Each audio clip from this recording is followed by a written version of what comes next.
titingnan kung sino ka sa paningin ng tao. Ikaw at ang Diyos lang ang nakakita ng inyong puso. Kung buong puso tayong magtitiwala sa Panginoon, ang kapatawaran, ang biyaya, ang kagalingan ay dadaloy po sa inyo.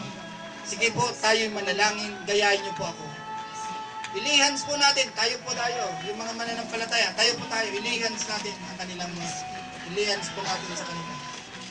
At alam natin na pag tinanggap niyo ang Panginoong Hesus, wala nang kapangyarihan ang anumang espiritu na maaring sumakap sa inyo. Pero kailangan magpatuloy po kayo sa mga aral ng Diyos ng totoo sa ating Panginoon.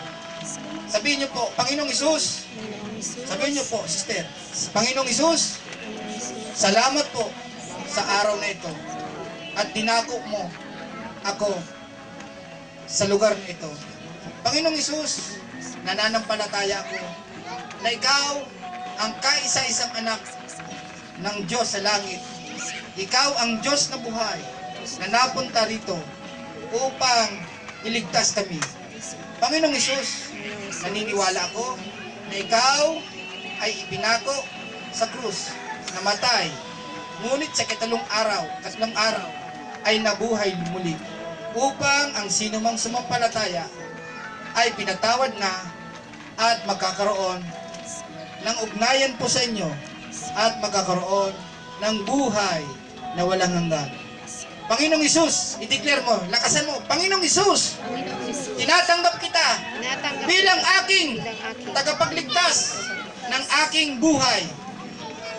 Salamat po, pumasok ka sa aking buhay, maghari ka, at ikaw ang aking papupurihan habang panahon. Panginoong Hesus, tulungan mo po ako sa aking mga suliranin.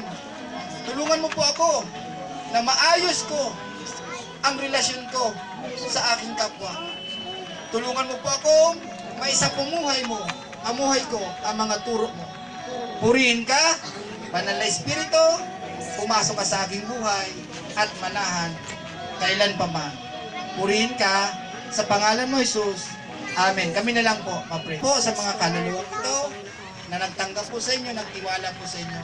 Totoo po na isa lang na kaluluwa ang manampalataya po sa inyo. Libo-libong anghel sa kalangitan ang nagpupurit, nag-aawitan ng may kagalakan sapagkat may mga kaluluwang tumanggap po sa inyo. Panginoon, ilista mo po ang kanilang pangalan dyan sa kalangitan at bigyan ng tirahan dyan sa inyong piling. Salamat po, Ama. Purihin ka sa pangalan ni Jesus. Amen. Sige po, makakabalik na po.